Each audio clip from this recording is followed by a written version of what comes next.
and then you can't stop thinking about it. Yep. And then you can't sleep because you're thinking about it, and the next day you can't do it because you're so Yeah, tired. it's a vicious cycle. And then that's something I struggle with a fair bit, is just being able to switch off. Because I feel like, I make these songs for people in the stream, and I feel like it's a big part of my stream. And if I've got no inspiration, or, I'm lacking creatively, and I can't get them out, and then I feel bad about myself, and I feel like as the stream grows, I'm behind. I feel like I'm behind on, making people songs, and, I'm my own worst critic, and I put the pressure on myself. I know that. I just need to figure out a way to,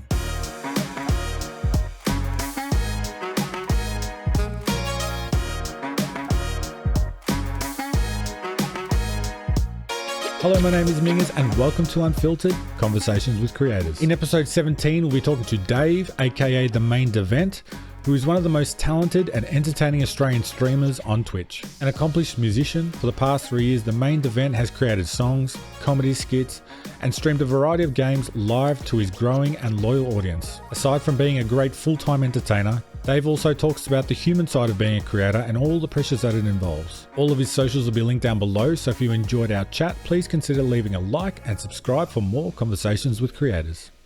All right. So Dave, TheMainDevent, we start all these podcasts off with a food-related question. So just want to know the best way to prepare your eggs. Oh, eggs? Oh, mate, fry it and chuck it on a burger, I reckon. Ooh. Oh, I don't know, man. I like scrambled eggs. I wrote a song about scrambled eggs. Did you I like them scrambled. Yeah, man. Yeah. Nah, that's okay. And, but like, dude. Anyway, sunny side up, bro. Give me some eggs. All right. There's always some debate about how to cook the eggs, and there's always a good debate about what came first, the chicken or the egg. And I thought I'd start off with asking you, what came first for you, the music or the gaming? The music. I don't know, man. No, probably gaming, I guess. I played the Sega Master System was my first console.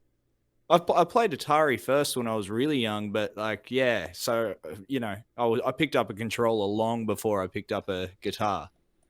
But, for a big part there, music, gaming wasn't involved, not until like Call of Duty, was it Black Ops? Right. Till Call of Duty Black Ops, I wasn't heavy into gaming. So you grew up pretty much, I mean, I think I had the same experience as you. I touched an Atari when I was like 4, but it was very quickly taken away by my parents. They're like, our turn now. And then pretty much just got into Nintendo and then PlayStation when it came out. I think I'm probably similar to a lot of people from that time in that first-person shooter, GoldenEye. GoldenEye, GoldenEye was a massive thing. And then when the Xbox came out, Halo, me and my buddies on the split screen, going at each other. Yeah, killing each other. I promise not to look at your screen. Don't look at mine. But you always do. That's it. There's always a sneaky You see those people get creative with it, putting cardboard box, sticky taping it. It's fucking awesome. Now, so what got you into music, man? Was it always something you were interested in, or was it just like a push from like the school, parents or something? Well, I mean, I had an uncle who was, muso, and he played in, bands and did a lot of Elvis type stuff, just local gigs and that. So, and his son, my cousin, was always pretty heavy into music, and I hung out with him a lot. So it kind of just fell into place. But, my parents weren't really musical or anything. So, I think eventually what happened is my sister, she's a singer, and she joined up with this cover band, just playing covers, just pub gigs and stuff like that. And my cousin Joel eventually started playing guitar, and I fell into it. They needed a bass player, and so I dabbled here and there, so I fell into it that way. And also just, when I was a teenager, I was into Blink-182, and I was one of those pop punk kids. You know, looking back now, it's kind of in high school, it kind of gave you an identity. You know, our school, we very much had that like jocks versus band Right. people, you know, thing. And I was always a muso, and I wanted to be in bands and stuff like that. And yeah, so I think it was kind of an identity thing back then, you know, and just I loved the music, and I ended up playing in lots of different bands, like pop punk bands and things like that. Yeah. I was going to say it's pretty cutthroat in the music industry. So how did you go from, you know, playing in high school, having fun with your friends, and, you know, being in just making music and just having fun with a lot of different people, to making that transition when you're older? Yeah, so I think what happened, I mean, the bands we played in back then kind of, you know, fizzled out as they do, because, you know, like you said, it's hard to make anything happen like that. But I still kept touch with music by doing the cover band gigs, like doing weddings and pub gigs and stuff like that. So I was always still playing and still doing gigs and stuff like that. And in the meantime, I was always like, me and my friends would get together and, you know, instead of play video games or, you know, drink until we pass out or whatever, we would get in front of the computer and write little songs, you know, to keep us entertained and things like that. So I've always been writing and you know, it's always been a part of my life. But I was fortunate enough to be asked to play with a band called 12 Foot Ninja, which are a pretty well-established Australian band, which is pretty new. It's only in the last couple of years that I've been involved with them. So now that's my first experience of like a real original band at a pretty high level.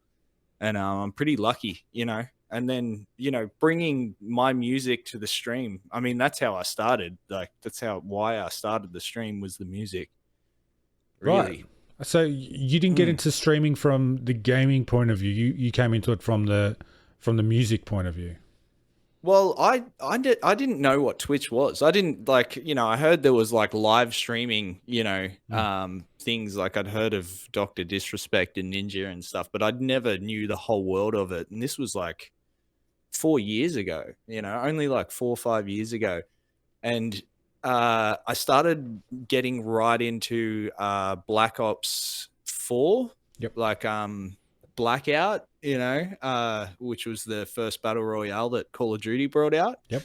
And so I found myself playing on that game a lot with my friends. And then that led me to YouTube and just finding some of these pros who were really good at it. You know, I think the first people I watched were like Spiro's, DougisRaw. Yep. I think JoeWo and Bobbypoff, like just that whole, you know, those crew of the Blackout streamers.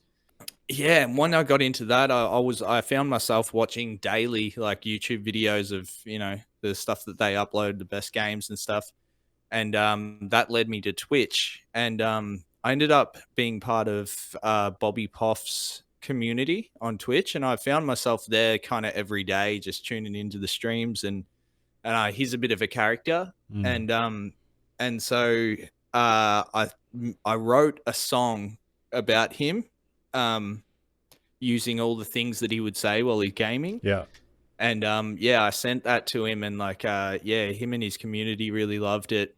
And I thought, I think that's where it kind of sparked, you know, maybe I could do a stream that's like, you know, writing songs for people or about people, and still be gaming as well. Like, it's combining all the things that I love, and it just, you know, it could be a massive creative outlet for me. So yeah, the first streams that I ever did on Twitch were just music. I just had a keyboard and a loop station set up, and I would just kind of make, you know, jam tunes and stuff. So you're just freestyling just off the top, whatever yeah, happened? I'd kind of just, I mean, I'd build songs from scratch, you know, like put the drum beat in, and then record like the chord progression, and then I'd sing over it for a while, and I'd just do requests. Like, people would say, you know, try and do this song, and I'd try and do, you know. Yeah. And that's how it started. But I mean, I still wanted to do gaming, and I still do that now. Yeah. Bit Bit of gaming, bit of music, bit of this and that, you know. No, that's really cool. That's really interesting too, because a lot of people I would imagine would come in and just like, hey, can you play this song? And you just like riff it off for a bit and like impress them. They come back for more. Yeah. Yeah. I mean, yeah, that happened a lot. Someone says, oh, you know, try and do this. Or you get the odd person coming in saying, try play like Dragon Force or, you know, something like it's impossible to play for me anyway. Like, yeah, that's not what I'm about. But yeah, I know it's always been cool doing the music thing. I think everyone loves music, so you know. No, definitely, and it's one of those things where you can really show off your creativity, especially if you're making something from scratch. I think that's something that if someone was to come across it and find you building something, it gets them attracted to what you're doing and sort of takes you take them along on the journey with you, kind of thing. Yeah, I've fully produced a couple of songs on stream. I don't do it often. So that's I do a couple of different things with the music on stream, and yeah, one of them is when I'm writing songs for other streamers like Bobby, and I've written theme song style things for DougisRaw and Teep and stuff like that, and I'll produce it all on stream, and I'll get the chat involved. You know, trying to help me out with what should go where. And, you know, it's really fun doing it that way. But yeah, the other part of it is the fam jams, which is which it's probably the biggest part of my stream, I think, is that I have a raffle using channel points where people can save up, they enter the raffle, and if they win, I write them like a 1 minute-ish song for them for being there supporting my stream, and it's got a full video clip and everything like that. And I think that people get a real kick out of that, and it keeps me really pushing my creativity, trying to make new songs, and I've made 106 of them now. Wow. I think. Should just go ahead and blow us up to hell,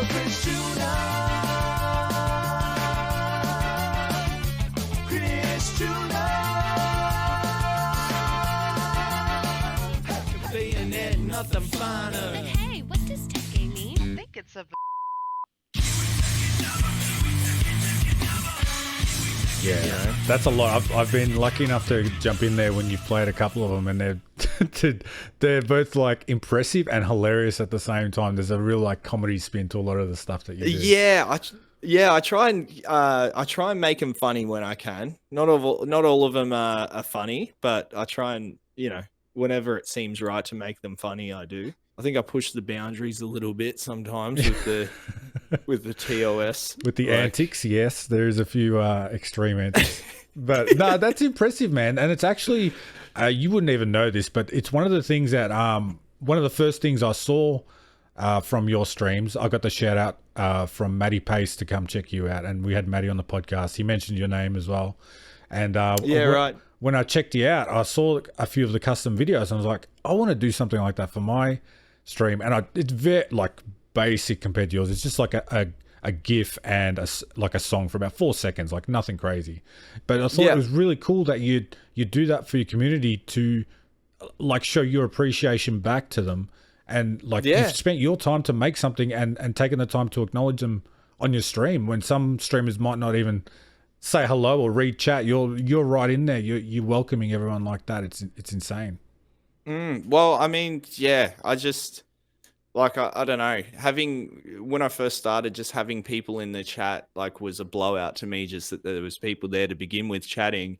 But then, you know, when I had some crazy donations and stuff, I was like, man, the words of thank you don't have enough weight sometimes. It feels like it doesn't do it justice, you know? Yeah. And so this was a way that I could really say, you know, thanks for being part of this. You know, I did this for you. And, you know, and that way when they come in the stream, I can play their song and, you know, others get to see that they're a big part of the stream as well. Yeah, it's like a thank you. It's like a thank you that goes on, because you can say thank you to someone and then that's it. It's gone. But you've got that video there that when they request it or when you see them come in chat, you play it. It's like a constant thank you for being there and supporting you kind of thing. It's really, really cool.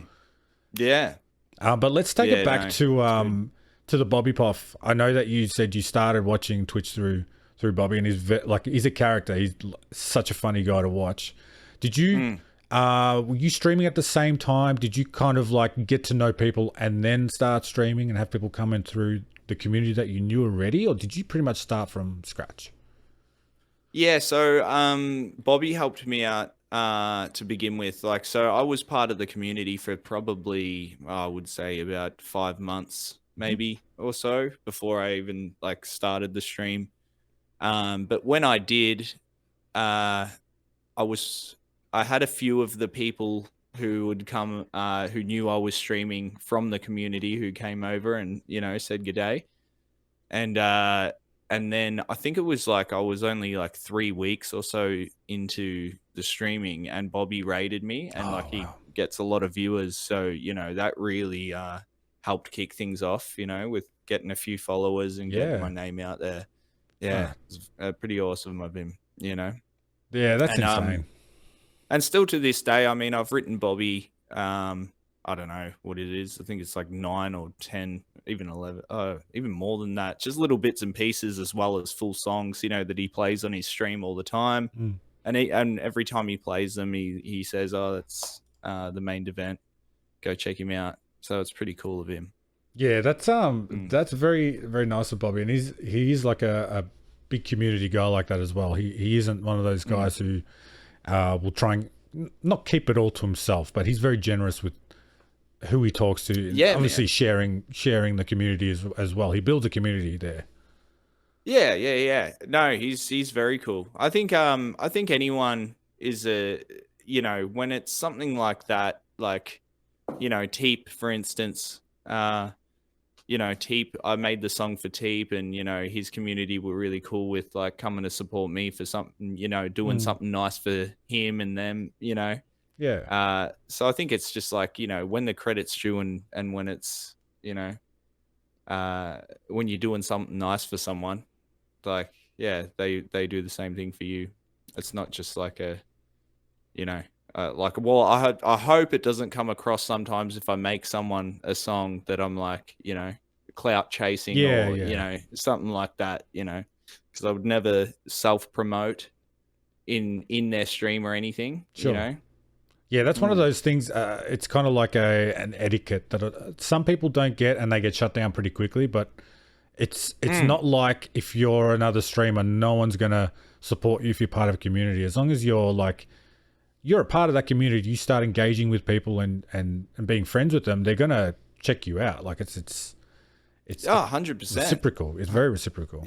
Yeah, dude. And I'm very open, I think, with that kind of stuff, is that a lot of the people who are part of my community also stream as well, and it's not like they need to hide that. And yeah. And I hope they don't. But there is that etiquette thing. I think it's just weird when if someone who's never been in your stream before comes and starts talking about their stream, and you know that it's like there's ill intentions there. Yeah. So you came from the Blackout days. That was before I even discovered Twitch, but I know that we both used to watch Joe at the same time as well when Warzone dropped. How was the transition? Because I know with the Blackout community, it was very tight knit, and then the transition to Warzone happened, and a lot of people didn't want to come over, or all that kind of thing. What were you doing? Were you gaming then as well?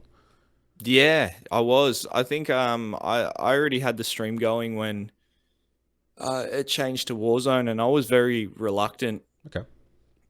Because I loved Blackout so much. I loved the whole Blackout community and the vibe, and I loved the content that people were putting out of it. I loved the whole thing. And when Warzone came, it was so different, and I was just like, I don't know if and it was, I could see some of the streamers I watched, it was a bit of a struggle for them, I mean, it's pretty scary, like, not knowing how a game's going to go, and if you're going to like it, because you're going to be playing it every day. And, but yeah, Warzone 1 turned out to be pretty cool. Yeah. It was a funny time as well of like a bubble that happened with COVID and everything happening too. Really, dude. I was one of those people that got to ride that wave. I hit it at the right time. For sure. So for yourself, But, a matter of timing, the Warzone was when it really started to take off? Because I know you were doing pretty well from the start. Yeah. Yeah, but I don't.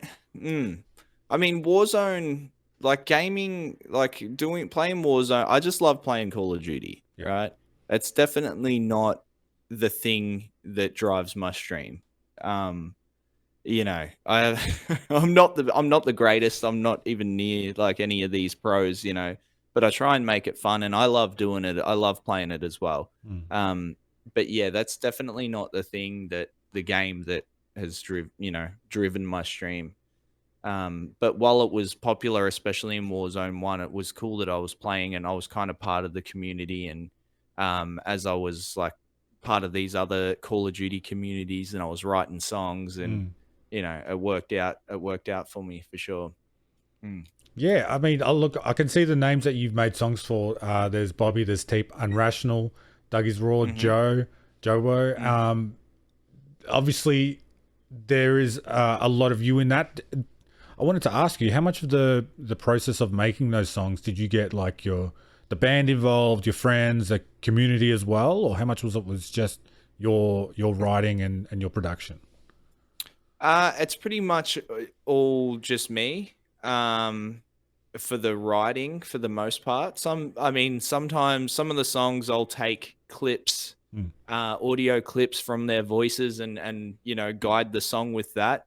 There's been times with the community where I've said send in voice clips of yourself. I've got this song called Corner Campers Unite. Yep. And I said send in an audio clip of yourself saying that you're a camper and it's okay, because that's a fine way to play the game. And I start off the song with it's like an AA meeting for campers, and they're all just hello everyone, my name is Robo Randy and I'm a camper. Hi Randy. And I've been thinking, everyone picks on us because we camp, but we should feel no shame. It's a perfectly fine way to play the game, and we should be proud. It's good. So yeah, I get the community involved that way, and sometimes I'll say, oh, what drum fill should be here, and in the chat they'll say, I have had a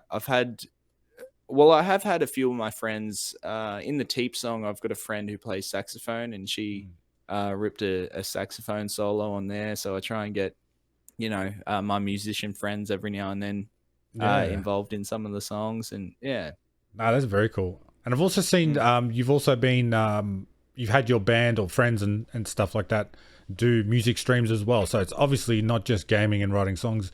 You're playing songs and putting on a show, basically.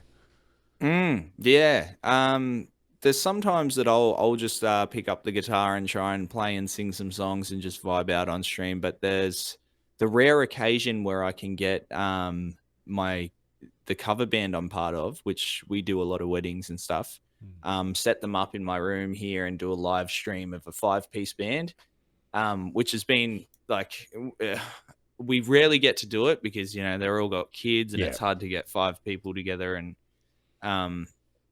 but those times have been absolutely great, and I think people love it. We play our songs and just like we would at any pub, and it's like that, but in the lounge room. You can watch it from home. It's cool.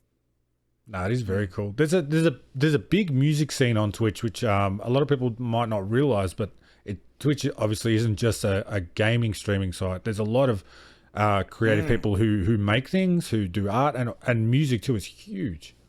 Yeah, I'm a part of a few communities on Twitch with who are musos, just there's a lot of people from pretty high profile bands who have their own Twitch stream on the side, and I get in there a fair bit as well. So it's usually the streams I watch are like Call of Duty and music, other music streams, So, all right, tell me about how you made the jump, because this is your full-time gig. How did you make the jump from doing this as like a fun, casual thing and having fun with your friends and streaming for a hobby and make this your thing? Yeah, well, when I first started streaming from the get-go, I wanted to take it seriously and I Okay. wanted to do it full time, you know? So I already had that in mind. I was like, yeah, I'm going to work at this. And at the time I was only, what was I doing? I think I was doing 4 days a week teaching guitar at a high school, just tutoring guitar. And I think it was 1.5 or nearly 2 years that I was doing that and streaming when I had the chance. And while I was at the school, I couldn't stop thinking about the streams and things that I wanted to do for it. And eventually, like, the community got big enough, and I was getting enough support that I thought, fuck it, I'm just going to take this risk and leave this and just go, balls deep into the streams and see how it goes. And I'm still here. I'm still afloat. Yeah. It was a good plunge. Yeah. When did you make the plunge? When was roughly you reckon was the date that you? Probably, what is it? It was June. It was like mid-year 2 years ago. Okay. I think. So 2021. Yeah. Yeah. Was it like a scary move for you? Oh, nah. No? It was. I mean, it was. But at the same time, I couldn't not. You know what I mean? I was so passionate and obsessed that there was nothing else I could have done. I was, it had like it had me, and I was like, I can do this. I know I can do it, and there was nothing really that was going to stop me doing that. Were you honest about that from the start? Because obviously I haven't known you for all that long, but when you started, it's very interesting to me that you said you wanted to make something of it, where a lot of people will fall into it as a hobby first and then eventually figure out their way that they want to make it more serious. But how did you go with that mindset? Did you I was part of the Twitch streams and I just saw how it worked, and before I even started streaming, I was like, I bought all this gear. I'd spent hours and hours of YouTube, just researching tutorials on how to run OBS, how to, the whole setup, like all the tech side of it interested me. So I got it all going as best as I could before I even started doing the stream, and yeah, like, I mean, at the start, I didn't know that I could do it, that it would amount to anything. But like, I'm 34 years old. I think I started when I was 30 or something, you know what I mean? So it wasn't something I was not going to take seriously if I was going to do it. I was like, I want to try and have a good crack at this, and just even talking to my girlfriend and my parents about it, telling them what I want to do and thinking like I feel like I've got something, that can be entertaining for people. I think I can do it. It's a hard world to crack, but I'm going to give it a red hot go, What did that conversation, how did it go down with everyone? Were they a bit skeptical? Or were they like fully supportive of you? They were all fully supportive. All of them. Like even my parents, like I remember my dad when I was younger, when I wanted to be a rock star, I know he was a bit concerned. He was like, I know you want to be in a band, but it's, you should get a trade or something like that. And yeah, I should have listened to him, but I mean, I'm lucky that it's kind of worked out in the end. And by the time I told him what I wanted to do with the stream, he's like, I don't understand it, but I trust you, and I'll support you either way. My parents are the best. The stream knows that. Yeah. No, that's super cool. Yeah, it can be harder for like older generations to understand. Even a lot of people our age as well who haven't been in that sort of online streaming, content creation atmosphere. They don't really get it the same way, but they sort of want you to have that backup, that fallback. Have a job, have a degree, have something. But yeah, that's really cool that was so supportive of you. That's really, really cool to hear. Yeah, man. I think part of it is what, they knew that that's what's going to make me happy, and they just want me to be happy. So they're like, do what, they trust that I'm not silly, and I could, if it's not working out, I'll figure something out, But yeah, but on that thing about, you know, people not understanding the stream, I have a lot of there's been a lot of those times where if I meet new people, if it's like friends of friends, and you know, and they ask what I do, I just lie because I don't want to because I don't want to explain. I don't want to try and explain and have that, you know, wait. So people pay to watch you play video games. It's like, yes, basically, like, you know, that was going to be my next question, because like I know how that conversation goes, because I tried to explain it to like my auntie once. I hate having that. Yeah. Why don't they just play themselves? Why do they want to watch you play? It's like, there's a bit more to it, but yeah, fair enough. That makes sense. Yeah. Oh yeah. No, I get it. I get it. But it's not until you've been in a stream and been part of a community, you know, that it's like, yeah, you kind of understand what it is. And, you know, it's the same. I guess it's, you know, the arguments there is like you know, someone chucks on the sport, on the footy. You know what I mean? You're watching someone else play a game. Yeah. Like it's, well, you know, it's not that different, really. Like, not at all. And what do you think makes like watching someone game and being part of a stream, a community? What do you think makes it? What makes it so like catchy? Yeah, I don't know what it is. Well, I mean, there's a few things. Being interested in the game is one thing, you know, and there are streams out there where it's like, sometimes I'll watch a stream just for the game, not for the streamer or the community. But I feel like that's pretty rare, and I won't always come back to that. You know, my stream is definitely built on this hardcore community vibe, this friendship where people kind of know each other, and it helps when they've got songs. Each of them have got songs. You know what I mean?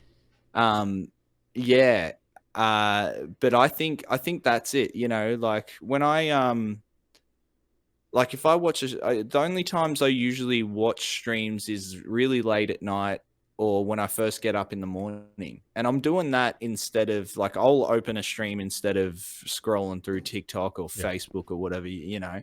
And I'll go in there and I see like, you know, well, I feel like I can call them friends in there, you know. It's like, you know, it's welcoming. It's like, you know, good morning, how are ya? Yeah, good. You know, there's that whole aspect of it, which is pretty good, you know.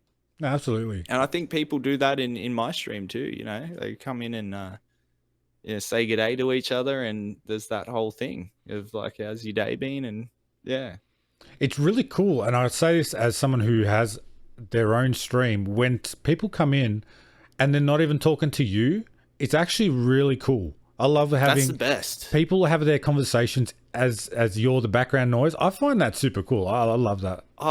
That's the best for sure. I love that when there's so like, you know, I'll be focused on the game that no one's watching. Everyone's just chatting to each other. It's like, I love that, dude. I love that. And like, just, you know, the background noise too, as well. Like I know I've got a guy who's part of my stream who I know, just chucks me on, you know, even if he can't watch, he's just at work. And it's just like radio, you know, he just likes listening to what's going on, and he's, you know,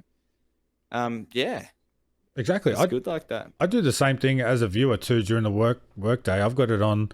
It's like I'd be listening to a podcast, or I'm just listening to someone talk. I hear the game sound. I feel like I'm just like that other person in the room kind of thing. And I kind of had this discussion with someone else as well. What makes Twitch so like addictive? And I feel like it's the community. What makes it feel like a community platform is that it's got emotes, it's got the sub badges, it's got all these different personalizable things that you can tailor to make it yours and make people feel like they have their own special thing. Like commands, you can make someone their own command.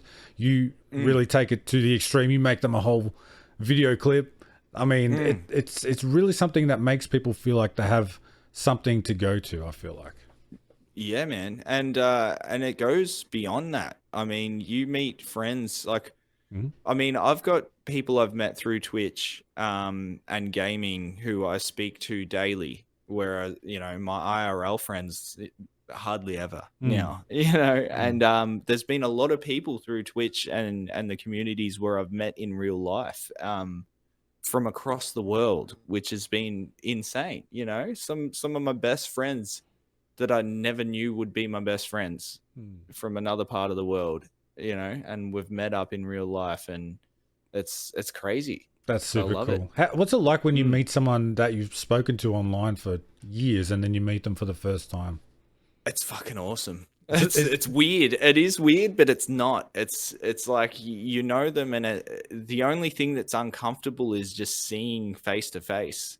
But then that goes in a couple of minutes anyway. Yeah, it goes away, But at first, it's kind of it's like you don't know how to be. But yeah, I've had a few people where I've found they struggle to look me in the eye, like for the first part, and I can be pretty full on as well. Like I'll get right up in the grill straight away, break the ice. But I can tell, I can feel that there is like a little bit of awkwardness to begin with. Not always, but that does happen. No, it does happen too, because people are kind of used to watching you talk at them or talk to them, but like they're watching you rather than you're not really looking back at them. But then the dynamic changes. Yeah. Well, I mean, I feel that too. There's been people I've met in real life from the stream where I feel like well, they see me all the time and they know what I'm like and my mannerisms but I might have seen pictures of them or something like that, but I really don't know what they're like at all. So it's weird on that part, and then I feel a bit strange after we've hung out because I'm like, fuck, I'm a little bit different on the stream than I am in real life. Like I'm probably, just a little bit more of an animated, more enthused version of myself when I'm on stream than I am, in real life. So I'm like, fuck, was I weird? And has their mind changed about me? Like, I don't know. Yeah. But I'm still friends with them all, so must be all right. That's they've stuck around. It means you're doing something right. So how was it for you getting on camera? Did you have any sort of background in like acting or being in front of a camera before you jumped on stream, or did you feel like pretty comfortable straight away?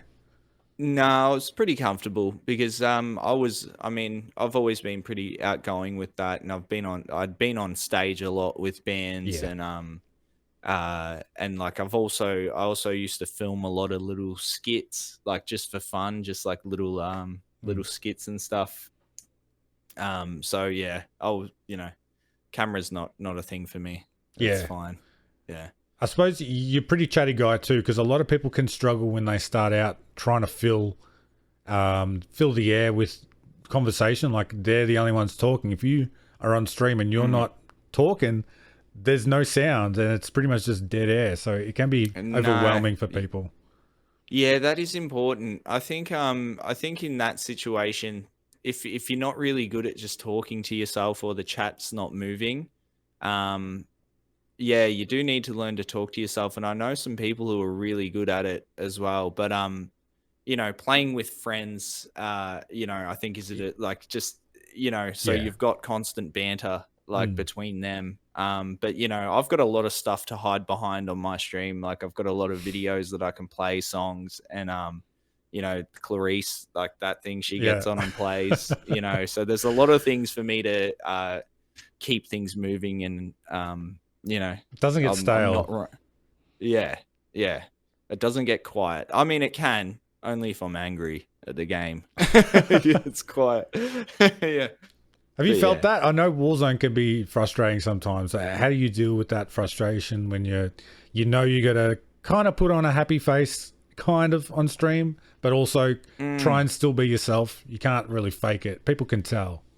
Yeah. No, I can't. I rage, but in real life, sometimes when I rage, I laugh at myself soon after. Yeah. Because it's just ridiculous, and that happens on the game too. I get frustrated, and then I'm like, I've realized how stupid I look. You know what I mean? And just have a laugh about it. And I've got a thing that I can play on my like I said, I've always got things that pop up, like little if I break my legs in the game, I can play little things like, or if I'm in the blender, things to take off, just make a laugh out of when I'm raging, Bravo. Nah, it's good, man. It's good you do that too, because a lot of people can really take it serious. People can really take it seriously, and it's not fun to watch someone who's legitimately angry. I mean, obviously you can be angry and it can be funny if like you really like Bobby when he starts going off on his tangents about the devs or something. That can be funny, but if you're really, really angry, it's not fun to sit and watch that. Yeah, it can get pretty awkward if someone's like legit, Yeah, I know. Yeah, the toxic. I don't think I ever streamers. take it that far. Nah. Yeah. But I mean, I hope I don't. Nah, you're fine. I like you said, you're not trying to break into the competitive scene. You're not really like sweating yourself too seriously on when you're gaming. It's pretty much it's the community and it's the personality that you're bringing out. It's not the game that's central to what you're doing. Yeah, man. It's just having a bit of fun and just trying to be entertaining. Yeah, so and that's the thing. Like with Warzone, I mean, there are things with Warzone. Like I wish it was like Warzone 1 with the movement. Like the new game sucks. Let's be real. Yeah. Like there's so many problems with it. I still have fun playing it, but it's like I wish it was like Warzone 1. Yeah, but I mean, I'm at the same time, I don't mind. Like I'm not heavily invested in all of that because my stream isn't it's relying on my great gaming skills. Yeah. With the game. I've been playing Warzone a lot less on stream. I've been doing a lot of other games and stuff lately. It's been good, dude. Like you've been making marbles on stream look entertaining. Like it's a very cool place to be. So how much time do you spend, would you say, planning, if at all? Do you plan your streams, what you're going to talk about, what you're going to do, or do you pretty much just what you feel like doing on the day? Sometimes I'll plan it. It's kind of not all the time. I go in with a plan. Sometimes at the start of the week I'll think, all right, these days I'm going to do this, and a little bit of structure, but it's all very loose. But there is somewhat of a formula with what I do. Usually it's like an hour of just chatting, an hour or more, where I just talk. I'll just talk about what's been up and just anything that I've been watching or interested in.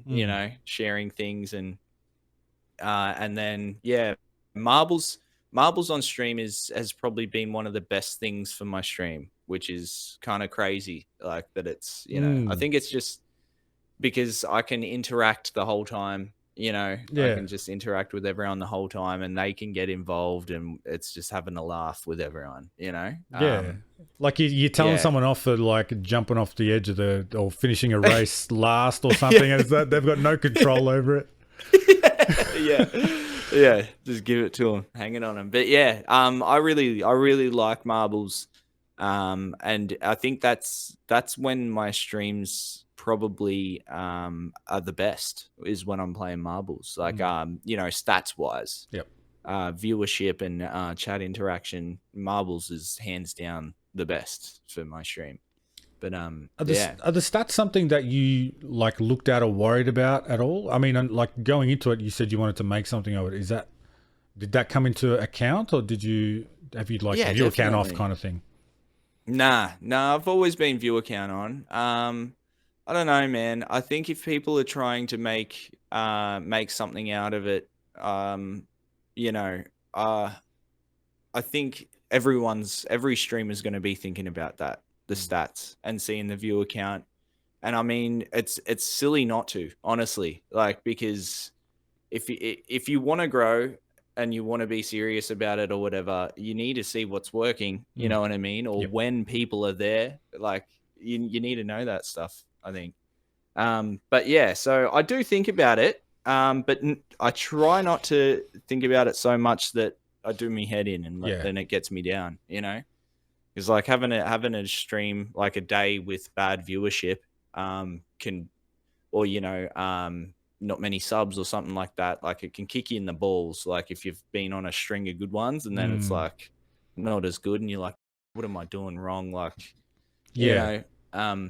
yeah. So I think I think it's important to look at and know what know what you're doing and what's working, but at the same time, don't, do your head in over it. Yeah. Yeah. I've always been on that camp too. I like to see the numbers, the stats. It doesn't change the way I behave, and I think that's important to remember. Don't, like, you see that view count when you're starting off go from 0 to 1, and all of a sudden you start getting more chatty. No, just be yourself regardless of whatever's going on. But obviously you notice as you get more experienced, certain games, certain times of games where people are like more interactive or just like locked into watching you, and like, yeah, when you get people involved in games like Marbles on Stream or something that they can get involved in, there's a lot of interaction. It's when usually a lot of the numbers really start to spike. Yeah, for sure. There's few games that I've played. Like I've wanted to branch out. I've been trying a bunch of different games lately, and some of them are they make the chat dead, which is not always, it's not always such a bad thing, because it's just not the nature of the game is like you're sitting there watching, there's not as much to talk about. Some people just like to sit back and watch while the game's going on anyway. Yeah. There's been times playing like certain games where it feels like, there's been not much chat for a while, and then something will happen in the game, and then all of a sudden there's heaps, heaps of people popping up, and it's like, oh shit, I didn't realize, they were all here seeing that. Yeah. No, it's good that you I like that you've you kind of aware of everything that's going on, but you don't let it get to, or you try not to let it get to you too much. Oh, it does though. It does? It does. Yeah. I mean, being honest, like, having I mean the stream is my main source of income. So, it does get to me when it's like if the viewership's low, or if I've had a bad week, like, yeah, I mean, it does get to me. I try not to let it, ruin me, like ruin my whole thing, but it is like, yeah, it makes me I have to reflect on it, and how much do you put down to yourself, and sometimes it's just bad timing on like, a lot of people were busy that week, or like it was just a slow week in general on Twitch. Like, do you look at that stuff, or do you think it's just you? No, well, I don't think it's, I don't kick myself that much thinking it's me. There's a lot of factors there. Like, I mean, recently when daylight savings changed, we lost like an hour or two from the East Coast of America, and a lot of my viewership's American. Which was, I really noticed the change, in viewership and subs as well, when that happened. So like that's, something annoying to deal with. But yeah, I don't know. I just try and just do the same thing. You know what I mean? I like to try and get on and keep the same energy. Oh, mate, of course I don't. No one can keep the same energy as Matty Pace. But What do you do on stream before you, like, do you have a routine before you get on? I know you have a pretty good schedule. You keep to your schedule pretty well. But do you have like a routine before you get on to get you like primed or anything like that? Or that's just how you wake up? Yeah, no, I'm not good, because I do my streams in the daytime, and I'm not a morning person. So it's a bit of a struggle. Each day is a little bit of a struggle to get there, but so what it looks like is I get up, I just like a worm on the floor. Just trying to get your bearings. Yeah, coffee's a major one. I have espresso coffees in the morning. I have 2 double shots before I go on stream, pretty much. I think like I'll usually pop into streams and I'll just talk a little bit and just try and wake myself up to get me motivated. actually lately I've been getting out and walking down the street to go buy a coffee just to get a little bit active and get my mind working. But before I hit live, I'll usually sit here and start singing songs at the top of my lungs. Yeah? Like I'll start just trying to, like I'll just scream and shit just to wake myself up and get my voice going and just get pumped. And I do get a fair bit of anxiety going live even still today, like just not knowing how it's going to go. And I get a little bit of, I don't know if I can do this today, and there are days, rare days, but there are days where I can't, and I end up just going, no, I can't do it today. I just don't feel like I'm who I want to be on stream, But when I go, some days like I'll be feeling shit and I'll go live, and then some of the regulars will start coming in and saying g'day, and like that switches me on. Yeah, absolutely. So, yeah, it's like, mate, they're here. Like Chedsy's here.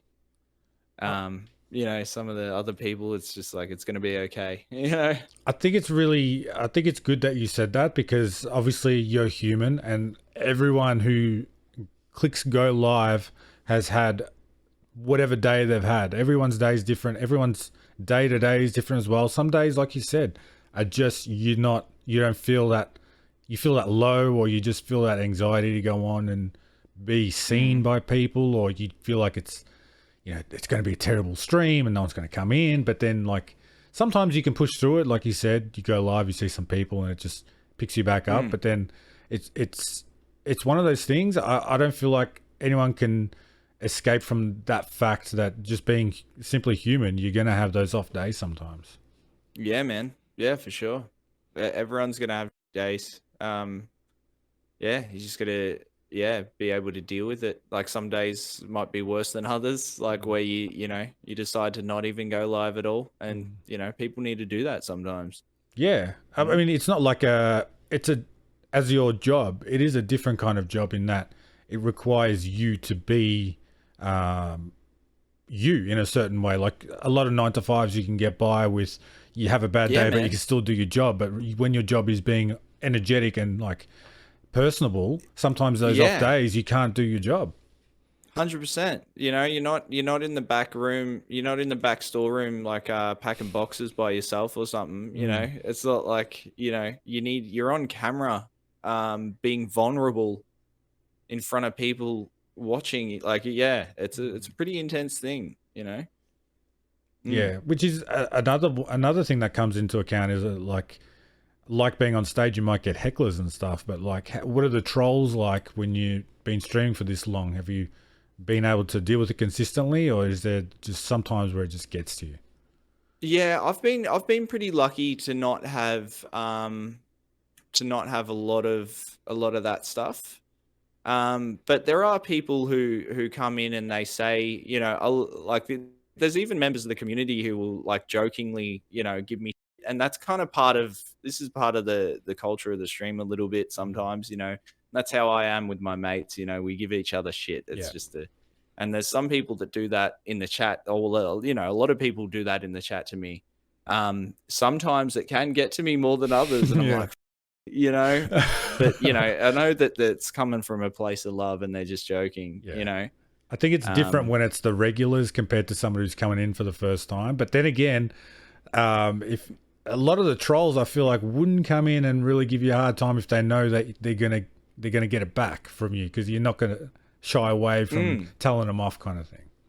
Yeah, well, a lot of the time, I mean, there's been times in the past where someone's come in and said something, expecting, like they've said something expecting to be banned, or and. I'll be like, what's going on, man? Like, it's just like, let me play your song. Yeah, take a different approach. Yeah. Catch them off guard. Yeah. But like for you personally, I know this is your job and, you've had some time behind it now, but is there anyone that you go to for like a mentor or like advice or ideas to bounce off, or like someone who's been doing this longer than you? Yeah, there's not really someone who's been doing it longer than me, or No, I do wish I had that sometimes, where there was another streamer who I could, who'd been doing it as long as I am, and who's maybe like Experienced a bit more. bigger than I am, Yeah. like more established or something, that I could get advice from. But I don't think there really is a lot of people like that. But as far as just venting and getting advice, like my girlfriend she sees all of it. You know what I mean? She sees the highs and the lows of everything, and what I deal with, and she's awesome just to even though she's not really part of the streaming world, that she doesn't understand, she'll always listen and just try and dish out advice whenever she can, and she's always supportive. So I'm lucky to have that. But there's a lot of people who I know through the stream, who I get advice from all the time. And there's a lot of people who will, if there's been days where I'm going through something and people could tell, a lot of them will hit me in my inbox, and it's so fucking awesome. And like, there's so many, I've recently had writer's block a little bit with trying to make the songs that I make. I've just been a little bit uninspired or something. And people are like sending me videos of ideas and trying to help write things, That's cool. And just willing to talk it out with me just about the whole thing, if I'm down about it. There's so many of them, like, who are just part of the stream. Yeah, I'm pretty lucky like that.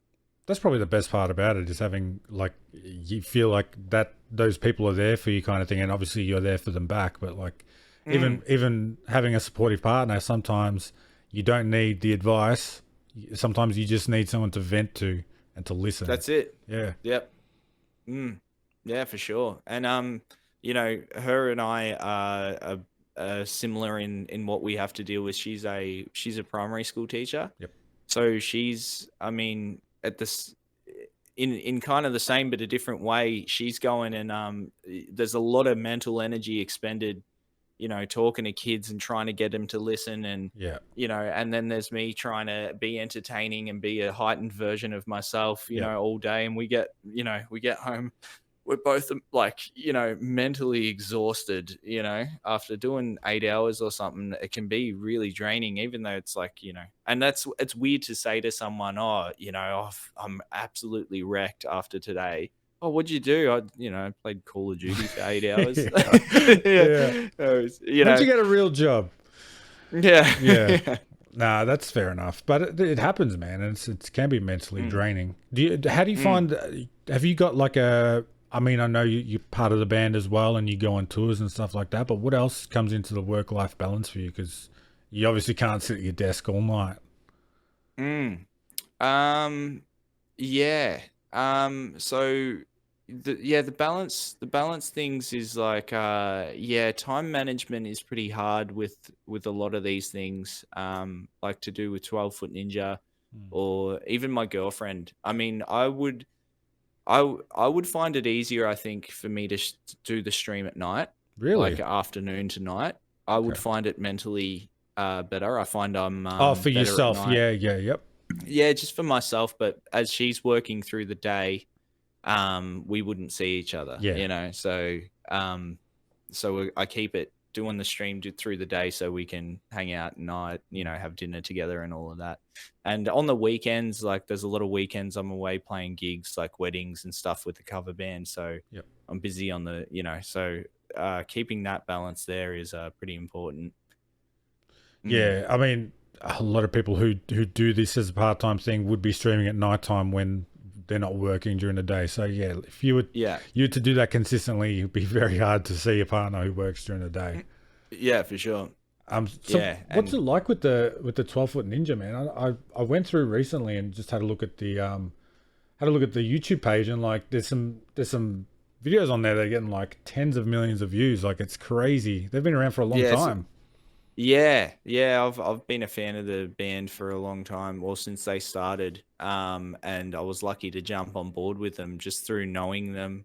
I know a couple of them personally, so when they hit me up, I was in a really good position to join the band, because it was like, I'm working for myself, so I'm flexible with time. Yep. I'm always still being creative, so I'm kind of in the world of being in that creative space and Yep. being able to be flexible with playing or doing whatever we need to do. Whereas like it would be hard for them to get someone who's, you know, an electrician or something, you know, who's not really part of the, you know, the world of computers and recording and getting out and playing. So I was lucky to jump on board with that. But yeah, it was a blowout. It was pretty crazy seeing how a band of that caliber work on the inside, just with you know, just hiring rehearsal rooms and just the way they go about rehearsing and then going and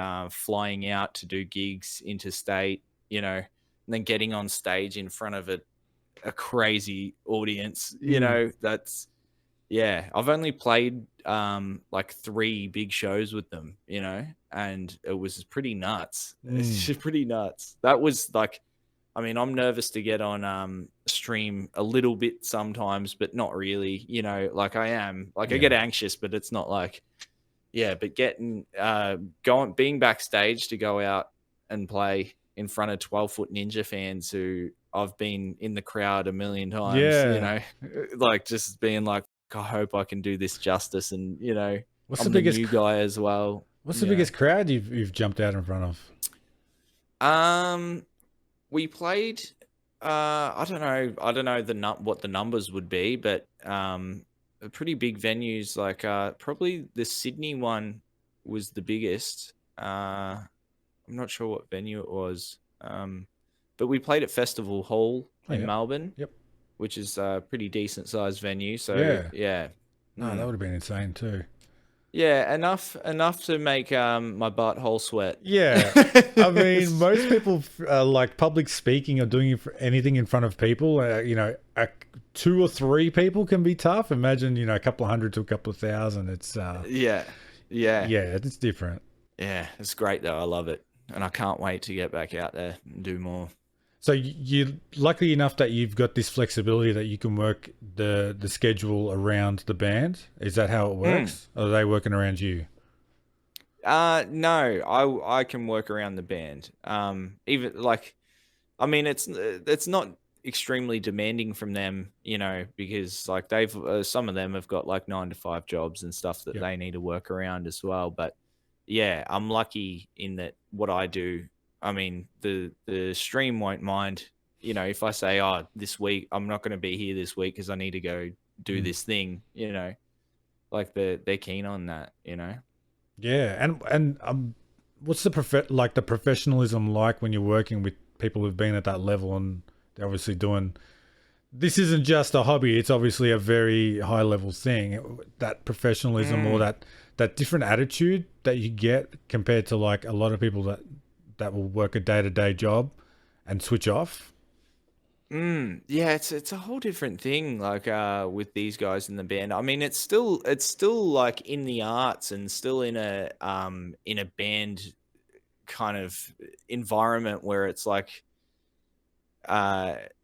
you know, it's not, I mean, you want to be punctual, like it's yeah, you want to be punctual and you want to be serious about it when you can, but at the same time, it's not like, you know, you got to sit there and take notes. Like everyone's doing it because they want to be there too, you know? So it's like they're paying attention and they're trying to be punctual. And well, for me, that's what I'm, you know, in saying that, I missed a meeting today. I screwed up this week. I missed a meeting today, but I was kicking myself for it. Because I want to be professional. I want it to be as professional as it can be, you know? I think it's a really cool thing about when you're doing something, especially like yourself with the streams, when you put yourself into it and you really want to make something of it from your own choice, it's amazing how much you can do, how efficient you can be, and how much you can get out of yourself to put into it. It's really like next level stuff. Oh man, absolutely. Yeah. I've learned so much just about tech stuff and, you know, certain hardwares and softwares, cameras, you know, green screens, just like, you know, audio. You got to learn it all. And Yeah, I just from the passion of wanting to do it, I've learnt so much. It's great. Do you have like anyone that you would do if you were to send like, I mean, I know you've uploaded clips and videos and stuff. Do you do that yourself, or do you have like a team or someone else that you'll send that off to get done? Most of them I've done myself. There's been times where people have helped me edit videos and stuff. There's a few times where I've had people create like shorts. Yep. Like for TikTok and stuff like that, and also like edit YouTube videos together. But most of them have been me. But I think that's the next step in something that I want to do for the stream is hiring someone to do it consistently. Kind of gives you more time really to do other things and focus on other things. Yeah. Well, I mean, that's one major thing that I lack in is the outside platforms, like the social content. Like I try and do as much as I can, but it's not consistent. And that's because I'm focusing on doing the songs and the fam jam things that I make, you know, and that takes up a lot of my time and energy doing those. That editing YouTube videos is like, not at the forefront of my mind. And also I feel like some of the content I create is so broad in that it's not always just about Warzone, or it's not always just about music. There's so many different little funny things, some of it's just like humor. And I've always had this thing where I feel like on my YouTube channel, to get into like a YouTube algorithm, I'll never get there because it's so inconsistent with what, like, here's like some Warzone gameplay, or here's this song I made, here's, it's just going to be also such different. So how do I sell that as a channel, and that's always kind of made me not want to do it, but I'm pretty sure there'd be a smart cookie out there who can offer you a solution on that, because I'm sure there's a way. I hope there is, and I want you. Whoever's out there listening, contact the socials down below. I would like some help with that for sure. Is that like your aim now for the future? What's the goal in the next couple of years for you? That is definitely something that needs to happen. I think my goal is I want to find something with my stream that is me. Like, I've got the songs and the music, and I play Warzone, I play marbles, I try other games, but I feel like I haven't really found my home. Okay. I think there's something out there to do on stream that is my thing, and I really don't know what it is yet, and I feel like I'm still trying to find it. So I want to find that, and I want to find a way to really hook into the like YouTube videos, find out what my content really is, or the best way to bring out my content. I think that's the biggest plan for the future. I want to see where that goes. Yeah, no, I like that. Do you have like a management team behind you at all that would help that kind of thing, or are you like a one-man band basically? I'm a one-man band. I mean, I have advice from people sometimes, just through the community. No one really like professionally doing it or anything like that. I've spoken to people a little bit, like some people on the outside who don't really know me, about how I should approach it. But nothing that's really been someone, who's been behind me the whole step, the whole time, saying, or, helping, to try and sort out where my content should go, or push you here, push you there kind of thing. Yeah.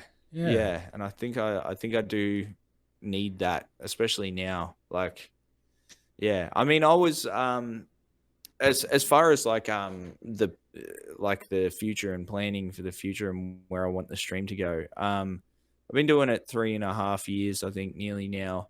And like, there's been times where I've grinded for Twitch partner, and I've been denied it a couple of times. So I'm still not there yet. And like that can be pretty discouraging. Like, you know, after how long I spent a lot of time on it, and it's I'm pretty passionate about it, but it's not quite there, and it makes me feel like there's, you know, what is it that I need to do? You know what I mean? To get that happening, and I think I need help with that. Yeah, you know? I was going to ask you about that as well, because I noticed like you're right around that viewership, that average viewership mark, and I was looking back on your stats, and it was like I think it was like middle to late last year where you were pretty much way above the requirements and things like that. But I have heard of, I mean, I know JoeWo in particular got denied 7 times. There's a lot of people who it's never first go. It obviously would discourage you if that's something you're aiming for, which is normal. Yeah, no, I just like, you know, job validation is like, I know that Twitch partnership doesn't really get you much except for the, you know, verified check mark thing, which I think it's just a personal thing for like, just knowing that I'm doing a good job and I'm doing the right thing, you know, but I guess I'm not there yet, you know, which is why I need to figure out what I'm doing. And you know, it's not that I don't think I'm successful, but just, you know, hitting goals and things like that. And with the view, like, I mean, I'm only, like you said, I'm only kind of just on the edge of what the requirements are, you know, regardless of the content, which I don't really think they give a shit about, honestly. Like, I think I do a good job of the stream, but just getting the numbers there. And I probably won't apply again until it's significantly larger than what it has been. Let's hope. I think there's nothing wrong with like announcing or like having that as a goal. I know it can be like, well, you don't really get anything out of Twitch partner except for a check mark, but like you said, it's that validation, and there's nothing wrong with having that goal to achieve that, whatever it is. No, for sure. Yeah, so I think that's fine. But I know some people have theorized that they'd look at all your other socials and your footprint on other social medias to see, and take everything into account, not just the stats, even though they don't tell you. Yeah, definitely. Yeah, so it's interesting. It's like I'm rooting for you. You're right there. I'm hoping it happens for you, but I would love to see you smash it out of the park and just like be a no-brainer. Like they ask you, why haven't you applied yet? Hurry up, let's do this. Yeah. Well, I mean, I still get invited to I get invited to the Twitch Subfest things, and you know, all of these other things that Twitch put on, which is nice to know that they can see that I'm doing well or whatever, you know, and they want me to be part of it. But yeah, just need to get to that next level. I'd hate to quit streaming not having made Twitch partner. You know what I mean? Like as one of the major goals of what I've been doing, you know, spending my life doing the past 3 years. What would make you quit?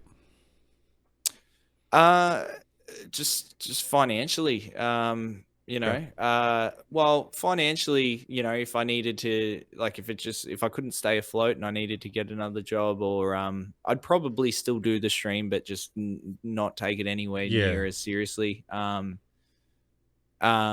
yeah, also just my mental state, you know, like I burn out a lot because of these songs that I make. Like I work on them and they keep me up at night and trying to, you know, and so I need to I find it really hard to switch off. So if it got really bad to the point where it was like my mental health was really fading and I had to stop the stream, then that's the other thing. I think I you know, it's up and down, but I do handle it all right, I guess. Yeah, I mean, look, you put yourself into that, and it's something that you're very passionate about. It's like a project or something of yours that you really focus your energy on. It's going to wear you down eventually, because when it's your own goal, you want to do it and you put everything into it, and it can be like you said, mentally draining. I mean, I'm kind of the same. Sometimes I can't switch off, and I need to like finish what I started, even though it's not even close to being finished, but I still want to do it because it's like a passion. You want to do it. Yeah. And then you can't stop thinking about it. Yep. And then you can't sleep because you're thinking about it. And the next day you can't do it because you're so tired. It's a vicious cycle. And then you know, that's something I struggle with a fair bit, is just being able to switch off. Because I feel like, I make these songs for people in the stream, and I feel like it's a big part of my stream. And if I've got no inspiration, or I'm lacking creatively, and I can't get them out, and then I feel bad about myself, and I feel like as the stream grows, I'm behind. I feel like I'm behind on making people songs, and I'm my own worst critic, and I put the pressure on myself. I know that. I just need to figure out a way to just breathe and say it's going to be okay. You know, and I get there, but yeah, I still struggle with it. Mate, that's totally understandable. Makes sense too, and it's very valid. So how would you find a solution to that, do you think? Is it just like time? Do you think maybe having a team around you would help? Yeah, I think maybe, I don't know, a team maybe. If, like I said about the video editing, like that would be really good to take my mind off needing to, feeling like I need to do that. Like just having that there so that I can focus on just the music and the stuff that I do. But yeah, I think a time management thing would be important. This feels like a therapy session.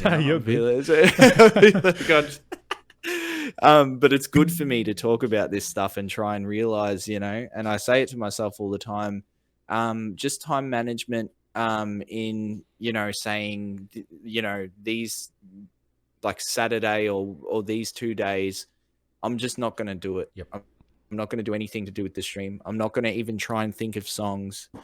I'm just not going to do anything, and that's really hard for me to do. And I need to learn to do that. Just take time off and not feel like I'm in a race against time. Yeah.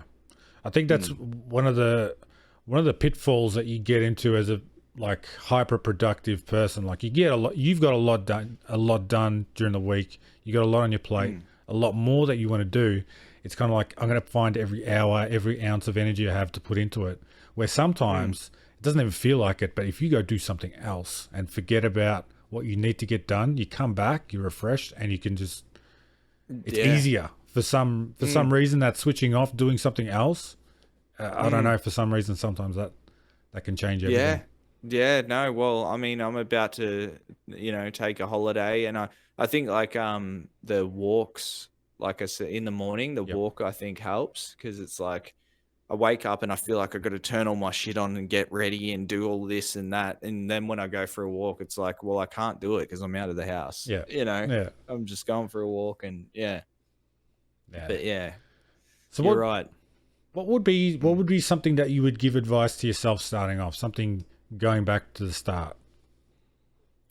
I think going back to the start, I would, the advice would be, focus on the outside, content on the other platforms, like the video editing, or get someone to help straight away, or just try and think more about, like what it is that you provide. Like I said about the thing, like where I don't know what my content is. Like I think my content is just me. I think it's the music, it's gaming, it's the funny little skits, or just talking and stuff. I think it would be to try and figure out what it is you want to do. Like are you gonna play this one game and try and be good at it and have information on the game and show everyone the different gun metas, or or is it I don't know, just I don't know though, but I think I don't think I did anything at the start that I shouldn't have done or could have done differently. I think I did it all right. Yeah. The way you say it, that you planned it, you looked at a lot of videos on how to do things before you started. It sounded like you did look at a lot of different things properly, and I like to hear that too, because a lot of people make a lot of mistakes. I mean, mistakes are part of learning too, but you can do a lot right at the start if you just sometimes take your time. I know there was IP Impact that I spoke to, who is a Warzone player. He was making videos. Yeah, I love that guy. He was making videos and stuff before he started streaming, which is kind of like the opposite of what a lot of people do. They stream and like, oh, I got to make a video and let's grow that way. But he did it the opposite way. So he had an audience before he started. That's awesome. Yeah, so there's so many different ways you can attack it, and there's obviously you're never going to do it perfect, but I think you've done a good job to get where you are, man. You are absolutely killing it right now. Oh, thank you, mate. Thank you. Nah, it's been a pleasure to talk to you and have you on, man. And I would love to run it back with you sometime. Next time I'll have you on, you'll be a Twitch partner and just be a beast on the Twitch scene. Yeah. Hey, thanks for having me on, dude. I've seen the other things you're doing. A few of your other videos I was watching earlier as well, and I love what you're doing. I love this. And appreciate it. Yeah, I feel honored to be on it. So cheers. Hey, thanks, man. It was my pleasure having you on.